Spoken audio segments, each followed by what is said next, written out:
Anda menyaksikan Primetime News, saya Andini Effendi. Ya, dan saya Fitri Megantara. Pemirsa, 3 topik yang tengah menjadi perhatian publik akan kami sajikan secara mendalam. Apa yang menjadi dasar kami mengangkat 3 topik tadi diantaranya adalah mengenai beberapa waktu lalu terdapat mobilisasi massa yang mengajukan sejumlah tuntutan kepada polisi. Publik mencermati terkait sikap polisi terhadap tekanan massa, apakah polisi akan tunduk atau menunjukkan ketegasannya. Ya, selain langkah yang akan diambil polisi, perhatian juga tertuju pada keberadaan ormas itu sendiri, terutama terkait mengenai tindakan intoleran yang dilakukan oleh ormas tertentu. Sejumlah pihak diantaranya parlemen mendorong pemerintah untuk mengambil langkah tegas terhadap ormas yang memang bermasalah. Ya, dan di topik yang ketiga, kita akan membicarakan mengenai investasi bodong yang sampai kini masih marak terjadi di berbagai daerah di tanah air. Kenapa warga masih bisa terjebak dalam investasi bodong dan apa langkah yang akan dilakukan oleh OJK untuk menangkis penipuan berkedok investasi? Kita akan membahasnya nanti. Inilah Primetime News lengkapnya, memberi makna pada berita.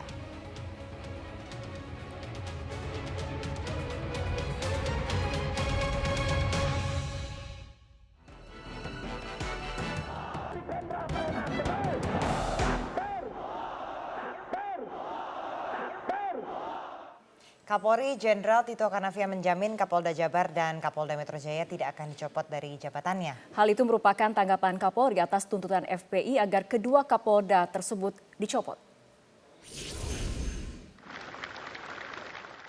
Kapolri Jenderal Tito Karnavian menolak tuntutan Front Pembela Islam atau FPI agar Kapolda Jawa Barat Irjen Anton Carlyan dan Kapolda Metro Jaya Irjen M. Iriawan dicopot dari jabatannya.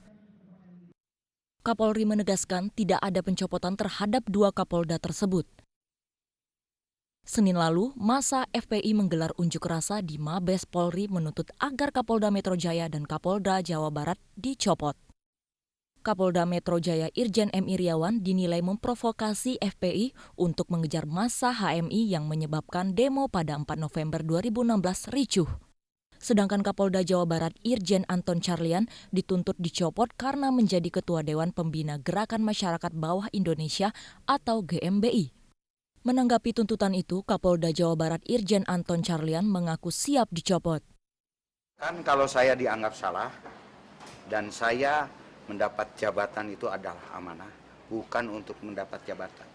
Untuk bangsa dan negara jangankan jabatan, jiwa saya pun juga siap saya serahkan. Kesini itu bukan untuk jabatan. Nih silakan, kalau mau diambil juga sekarang silakan.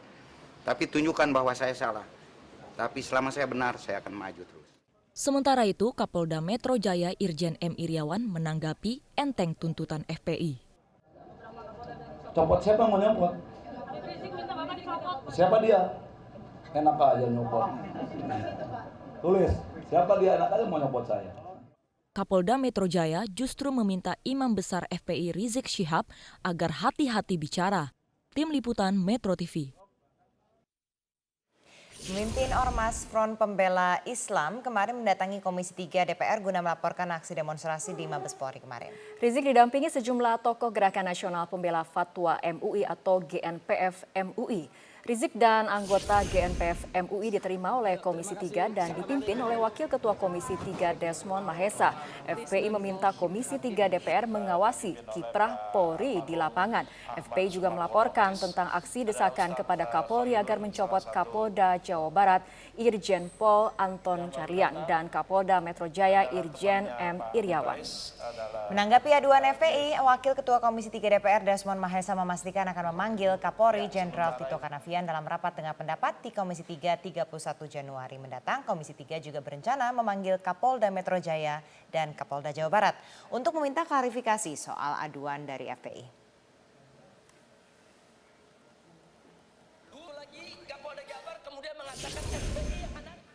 Desakan pencopotan 2 Kapolda oleh FPI dinilai Ketua Setara Institut Hendardi tidak berdasar. Alasannya, pemeriksaan Rizik Syihab terkait dugaan penghinaan simbol negara dinilai sebagai proses hukum biasa dan tidak perlu membawa-bawa massa hingga berujung keributan. Ya, saya kira itu sesuatu yang tidak relevan ya. Tidak bisa supremasi hukum kemudian dikuasai oleh supremasi intoleransi ya. Di mana kemudian orang dengan semaunya kemudian mendorong satu mendorong untuk pencopotan seorang Kapolda, ya, karena apapun ada mekanismenya, kerumunan atau katakanlah tekanan massal menjadi semacam hakim atau ini untuk di dalam ruang publik, ya. Tapi itu tidak bisa dibenarkan. Polisi tetap sejauh di lain sisi itu kan merupakan hak juga untuk orang berekspresi, berpendapat, sejauh itu dilakukan secara damai. Ketika itu dilakukan dengan pemaksaan, apalagi ancaman, ya, kalau tidak dalam 2 kali 24 jam atau diturunkan kami akan dan sebagainya, itu sudah tidak relevan lagi, ya, tidak bisa ditolerir hal semacam itu, tidak di dalam ancaman-ancaman, ya.